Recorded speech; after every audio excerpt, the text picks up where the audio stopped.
इस सवाल में हमें दो सिमिलर यानी एक जैसी बॉटल्स दी गई हैं। उनमें फर्क सिर्फ साइज का है। एक बॉटल की हाइट दूसरी से डबल है। हमें उनके सरफेस एरियाज और उनकी कैपेसिटीज यानी वॉल्यूम्स का रेशियो मालूम करना है। चलें, सबसे पहले प्रॉब्लम को समझते हैं और वेरिएबल सेट करते हैं। सिमिलर का मतलब है कि दोनों बॉटल्स की शेप बिल्कुल सेम है, बस साइज अलग है। हम छोटी बॉटल की हाइट को मान लेते हैं। सवाल के मुताबिक बड़ी बॉटल की हाइट डबल है, तो उसकी हाइट 2 हो जाएगी। हमारा मकसद उनके surface area A1 ratio A2 और कैपेसिटी V1 रेशियो V2 का रेशियो निकालना है। पहले हम सरफेस एरियाज का रेशियो मालूम करते हैं। इसके लिए एक बहुत इंपॉर्टेंट रूल याद रखना है। जब भी दो चीजें सिमिलर हों, तो उनके सरफेस एरियाज का रेशियो उनकी हाइट्स या किसी भी करस्पॉन्डिंग लेंथ के रेशियो के स्क्वायर के बराबर होता है। जैसा कि आप स्क्रीन पर फॉर्मूला देख सकते हैं, A1 over A2 equals round bracket H1 over H2 round bracket whole square. अब हम इस फॉर्मूला में अपनी वैल्यूज डालते हैं। बड़ी बॉटल की हाइट H1 की जगह 2H रखेंगे और छोटी बॉटल की हाइट H2 की जगह रखेंगे। तो हमारी इक्वेशन बन जाती है A1 over A2 equals round bracket 2H over H round bracket whole square.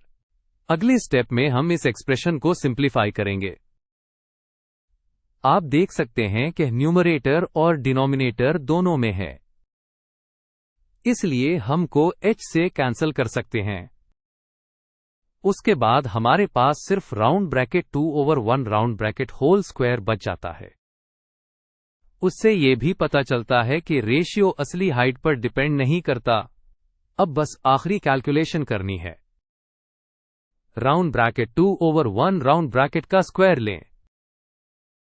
2 का स्क्वायर 4 होता है और 1 का स्क्वायर 1 होता है, तो हमारा जवाब है 4 ओवर 1। इसका मतलब है कि सरफेस एरियाज का रेशियो 4:1 है। अब हम प्रॉब्लम के दूसरे हिस्से की तरफ आते हैं, कैपेसिटीज या वॉल्यूम्स का रेशियो। यहां भी एक सिमिलर रूल अप्लाई होता है, लेकिन एक छोटे से फर्क के साथ। सिमिलर चीजों के वॉल्यूम्स का रेशियो उनकी हाइट्स के रेशियो के क्यूब के बराबर होता है। फॉर्मूला है V1 over V2 equals round bracket H1 over H2 round bracket whole cube. हम पहले ही हाइट्स का रेशियो निकाल चुके हैं, जो कि 2 ओवर 1 है। अब हम इस रेशियो को वॉल्यूम के फॉर्मूला में सब्स्टिट्यूट करेंगे, तो हमारी इक्वेशन बनेगी V1 over V2 equals round bracket 2 over 1 round bracket whole cube. आखिरी स्टेप में हम इस फ्रैक्शन का क्यूब निकालते हैं। 2 का क्यूब होता है 2 टाइम्स 2 टाइम्स 2, जो कि 8 बनता है, और 1 का क्यूब 1 ही होता है, तो हमारा जवाब है 8 ओवर 1। इसका मतलब है कि बॉटल्स की कैपेसिटीज का रेशियो 8:1 है। तो इस सवाल का फाइनल जवाब यह है कि इन दो सिमिलर बॉटल्स के सरफेस एरियाज का रेशियो 4:1 है और उनकी कैपेसिटीज या वॉल्यूम्स का रेशियो 8:1 है।